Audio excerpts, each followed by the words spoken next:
ఎలాగున్నారండి? ప్రభు మహాకృపలో మీరందరూ క్షేమమే కదూ? మన ప్రభుని యేసు క్రీస్తు నామమున మీకు నా హృదయపూర్వక శుభాలు, వందనాలు తెలియజేస్తున్నాం. నేటిదిన వాక్య ధ్యానం కొరకు సామ్ 65 సెకండ్ స్టాంజా 65వ కీర్తన 2వ చరణం.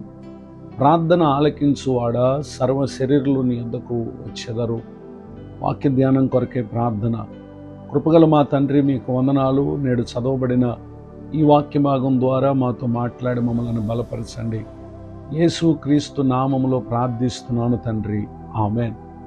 చదవబడిన ఈ వాక్య భాగంలో మన ప్రభువైన యేసు క్రీస్తు వారు ఆయన ప్రార్థన ఆలకించే దేవుడు. అనగా మనుషుడు తనకున్నటువంటి శ్రమను, కష్టాన్ని దేవునికి తెలియచేస్తే ఆయన నిశ్చయముగా మన ప్రార్థన వినేటటువంటి దేవుడు.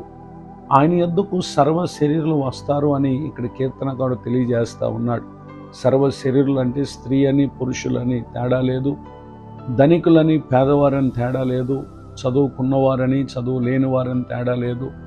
ఇలా భూమి మీద పలు విధములైనటువంటి వ్యత్యాసాలు ఏవేవైతే ఉన్నాయో అవేవి కూడా దేవుని యొద్దకు వచ్చి మనం ప్రార్థన చేయటానికి ఏది కూడా అడ్డు కానే కాదు అనేటటువంటి విషయాన్ని మనం గమనించాలి. అయితే ఆయన మన ప్రార్థన వినే స్థితి మన జీవితంలో మనము కలిగి ఉండాలంటే, దాన్ని పోగొట్టుకోకుండా ఉండాలంటే ఒక ప్రాముఖ్యమైనటువంటి విషయాన్ని మనం చూస్తున్నాం. సామ్ 66 18th స్టాంజా 66వ కీర్తన 18వ చరణంలో, నా హృదయములో నేను పాపమును లక్ష్యము చేసినడల ప్రభు నా మనవి వినకపోవును అనే విషయాన్ని ఇక్కడ మనం చూస్తున్నాం.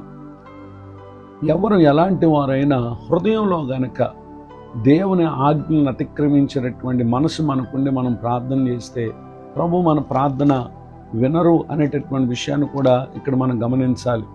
పాపములో ఉండి పాపాన్ని జరిగిస్తూ ఏమాత్రం దేవుని భయం లేకుండా మనకున్నటువంటి అక్కర్లు, సమస్యలను బట్టి మనం ప్రార్థన చేయవారమైతే దేవుని యొద్ద నుండి జవాబు పొందలేం.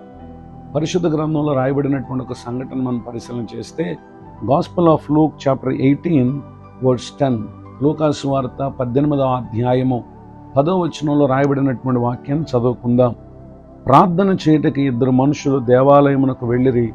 వారిలో ఒకడు పరిసయ్యుడు, ఒకడు సుంకరి. చదవబడిన ఈ వాక్య భాగంలో దేవాలయానికి వెళ్ళిన ఇద్దరు వ్యక్తులను మనం చూస్తున్నాం. వారిలో ఒక వ్యక్తి పరిసయ్యుడు, అనగా సమాజంలో ఉన్నతమైనటువంటి స్థానం కలిగినటువంటి వ్యక్తి. మరొక వ్యక్తి సుంకరి, అతడు ఒక ఉద్యోగస్తుడు.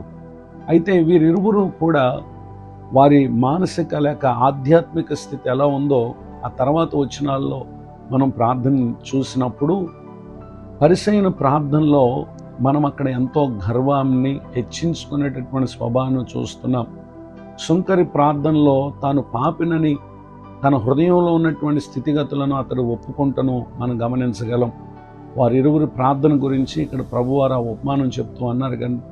ఏమనంటే, అతని కంటే ఇతడు నీతిమంతుడని తీర్చబడ్డాడు అని చెప్పడం మనం గమనించగలం. ఎందుకనంటే పరిసయ్యుడు తన హృదయ స్థితిని ప్రభు దగ్గర ఒప్పుకోకుండా తన వెలుపటి బాహ్య స్థితిగతుల్లో ఉన్నటువంటి వాటిని బట్టి అతడు గర్వపడుతూ ప్రార్థన చేశాడు. కానీ సుంకరి పాపిని నన్ను కరుణించమని అతడు ప్రార్థన చేశాడు. కనుక ఇప్పుడు ప్రార్థన చేయడానికి వచ్చినటువంటి వారిలో ఎవరి ప్రార్థన ప్రభువారు విన్నారు అనంటే, తన పొరపాట్లన్నిటిని ఒప్పుకొని పశ్చాత్తాపడినటువంటి వ్యక్తి ప్రార్థన ప్రభు విన్నారు. ఈ రోజున భూమి మీద ప్రార్థన చేసేవారు ఎందరో ఉన్నారు. కానీ తమ హృదయంలో గర్వము, అసూయ, కలహము, కపటము, ద్వేషము, ప్రేమ లేని మనసు, కేవలం బయటికి దేవుని పిల్లల వలె నటించేటటువంటి స్థితిలో ఉండి ప్రార్థన చేయవారు అనేక మంది ఉన్నారు. అలాంటి వారి ప్రార్థన ప్రభువారు వినరు. సర్వశరీరులు ఆయన యొద్దకు వచ్చినా ఆయన వారి ప్రార్థన వింటారు. కానీ వచ్చినటువంటి మనలో ఈ పరిసయ్యునికి ఉన్నటువంటి మనసు కనుక ఉన్నట్లయితే ఆ ప్రార్థన ప్రభు వినరు. కానీ ఆ సుంకరి ప్రార్థన ఏ విధముగా తనను తను తగ్గించుకుంటూ పశ్చాత్తాపంతో ప్రార్థన చేశాడో, మన హృదయాన్ని ఎరిగినటువంటి దేవుడు ఆయన మన ప్రార్థన ఆలకిస్తారు. ఈ మాటలు వింటున్నటువంటి నా ప్రియ దేవుని పిల్లలు, నిశ్చయముగా ఆయన మన ప్రార్థన ఆలకించే దేవుడు గనక దేనిని గురించి చింతపడక, అధైర్యపడక, ప్రభు సన్నిధిలో మన హృదయం ఎలా ఉందో పరిశీలన చేసుకుని వాక్యానుసారమైనటువంటి స్థితిలో ప్రార్థించి ప్రభు నొద్ద నుండి వచ్చి జవాబులు పొందుటకు ఈ మాటలు పరిశుద్ధాత్మ దేవుడు మనకు సహాయం చేయనుగాక. ఆమేన్. ప్రార్థన. కృపగల మా తండ్రి మీకు వందనాలు. నేడు విన్న ఈ మాటల ద్వారా మమ్మల్ని మీరు బలపరిచినందుకు స్తోత్రం. దైవజనులను, వారి కుటుంబాన్ని, సేవా పరిచయం దీవించండి. కృంగిన వారిని, దుఃఖితులను, వేదనలో ఉన్న వారిని ఆదరించండి. నూతన సంవత్సర దయా కిరీటాన్ని ఈ దినం పొందిన మా ప్రియులను దీవించండి. తమ ముందున్న సంవత్సరములన్నీ కృపాక్షేమం దయచేయండి. అనేక దినాలుగా చేస్తున్న ప్రార్థనకు జవాబు రావట్లేదని ఎంతమంది అయితే కృంగిన వారుగా ఉన్నారు, ఈ దినం మా ప్రార్థన ఆలకించే మీ ఎదుట మా హృదయం ఎలా ఉందో పరిశీలన చేసుకుని మార్పు చెందటానికి సహాయం చేయమని యేసుక్రీస్తు నామములో ప్రార్థిస్తున్నాను తండ్రి, ఆమేన్. తండ్రి, కుమార, పరిశుద్ధ ఆత్మదేవుడితోడే నడిపించునుగాక, ఆమేన్.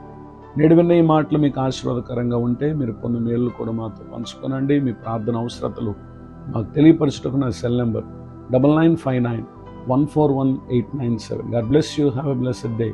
ఇట్లు మీ సహోదరుడు పాస్టర్ విలియం బూత్.